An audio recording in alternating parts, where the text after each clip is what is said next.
Hey Jimmy, wanna travel 500 miles to try to find something that clearly doesn't exist? Sure, I'm in.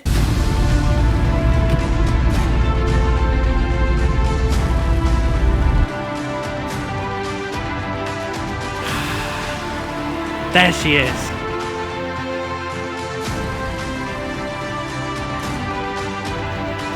Nothing there.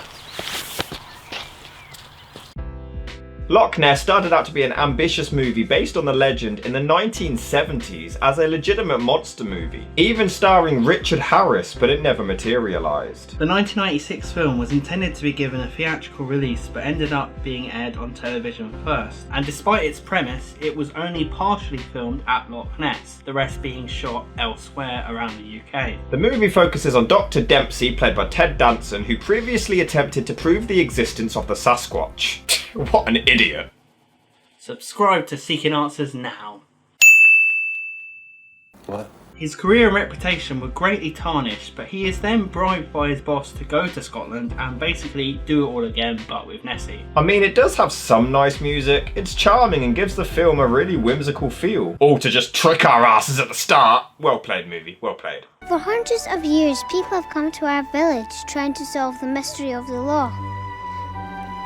Dr. Abernathy was one of them, until the night he had a terrible accident. And then we realised that I couldn't make it any more obvious that I'm reading straight from a script. I don't get it. Does she just stand in front of the lock all day and stare aimlessly? I guess some people have to have a hobby. We don't judge. Speaking of which, what time is it? It's 5:30, why? I'm late. Sorry, guys. Doing a review?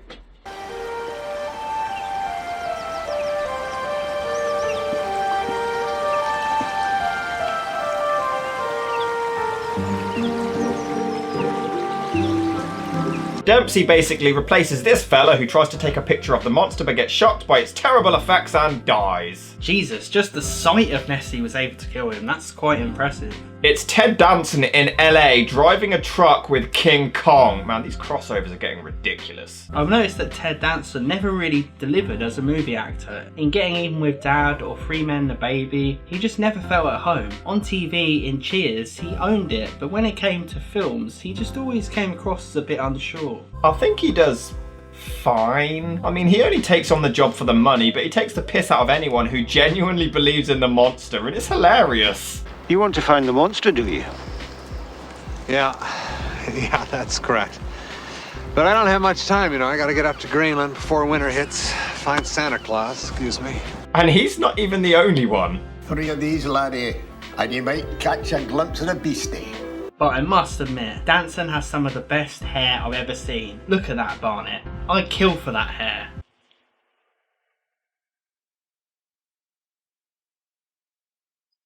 At least I've got hair, I guess. He is a dick though. He begs this woman to give him a room and then starts complaining about the conditions of the room. Screw you, asshole. They do have him make the kid laugh as a last resort to make him likeable. It doesn't work. She is a terrible actress though. She delivers every line like a robot and is so creepy. No, you're funny. I made something for Mr. Dempsey. Why did you do it? You scared it away. My mother's Laura and my dog's Bruce. He'll stay if you ask him. How come you didn't come on holiday with your wife? I don't want to be mean, but she's just so fucking bad. She just stands there emotionless like a ghost. I'm not scared of Nessie, I'm scared of her. She lets Danson stay with them, but she is terrifying. Someone kill it. And does nobody ever watch her, like, ever? She's just always roaming around unattended. She does whatever the hell she wants. Is she one of the McCanns? And the locals even question her for letting a man stay there. What are we, 12? Oh, she let a man in. Oh, I bet they hold hands and everything. Oh! Why does she even let Danson stay with her in the first place? He's been a complete prick the whole time and has insulted all of the locals and their beliefs. I get him only doing it for the money, but the motivation itself is a bit off. I mean, would you really agree to this? I sent Dr. Abernathy. Had an accident. Dead.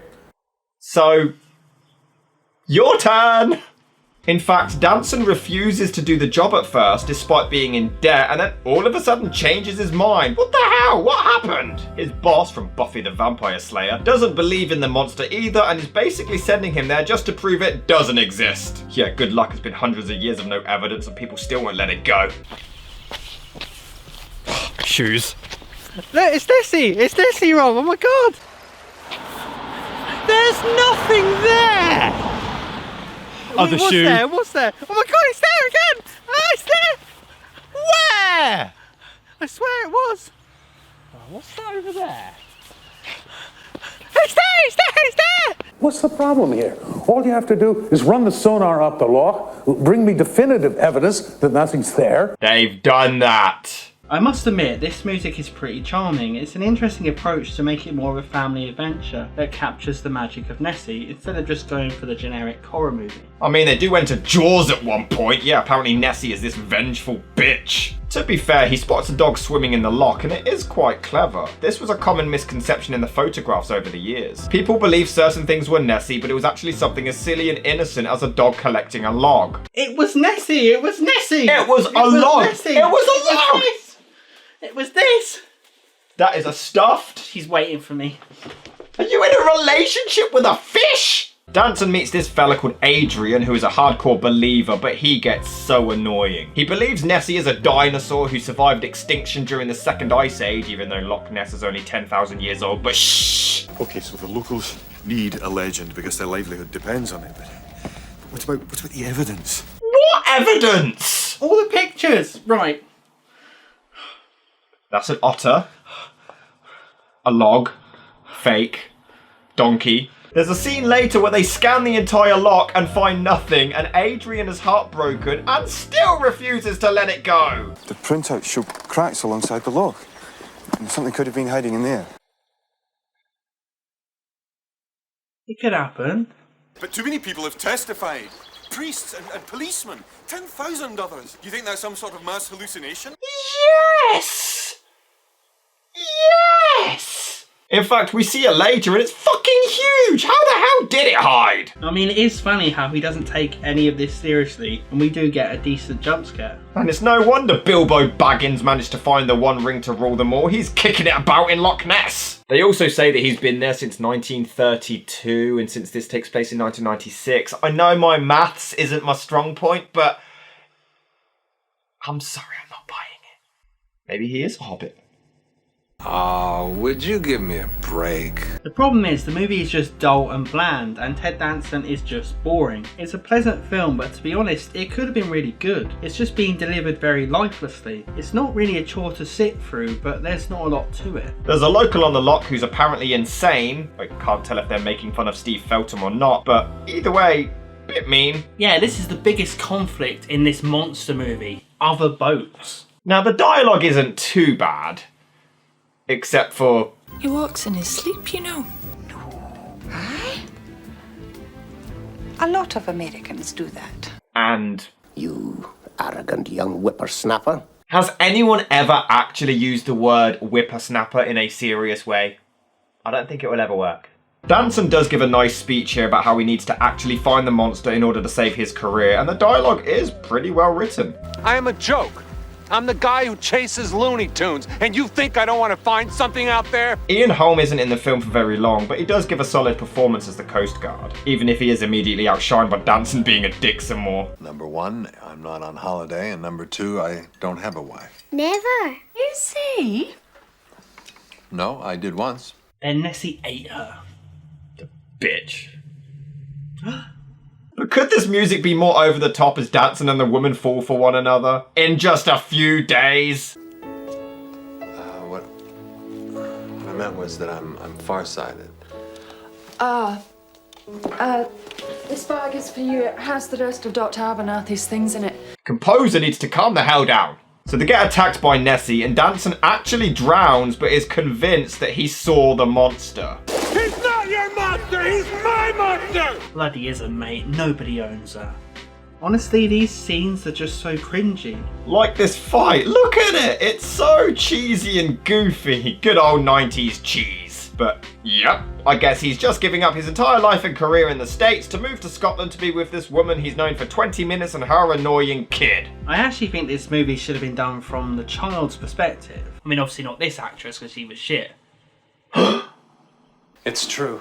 isn't it? But maybe have a group of kids hunting Nessie or something like that. It would give the movie more charm and innocence. But what's weird is that the kid reveals she's actually seen Nessie and that's why she drew a picture of her. But Danson says, I have to see it before I can believe it. you literally said you saw it. I saw it down there. Make up your mind. Then the little child lures the grown man she barely knows into a deep dark tunnel. Well, this could get rather disturbing. Okay, joke's over. And we do get a fake out with some sea otters before finally, after 75 minutes, we see Nessie herself looking like E.T.'s giant turd. Yeah, this monster has been hiding from people for 1500 years, but now she comes out to chill with this ginger bitch. I actually think Nessie looks pretty good, I'll be honest. It's quite a majestic, crazy scene. It's the first time in the movie there's been real magic. It would have meant more in a much better movie, but we can't have everything. This scene is quite magical. It's treated as this awe-inspiring Jurassic Park-like moment, and it is quite sweet, but are we forgetting that this fucker completely wrecked their boat? But Danson is a complete idiot and takes a photo which scares her off. See, that's why there's no evidence for it, because people like Ted Danson's character in this, obviously when they find Nessie, they take a picture of it and the flash scares her away. What if you took a picture without the flash?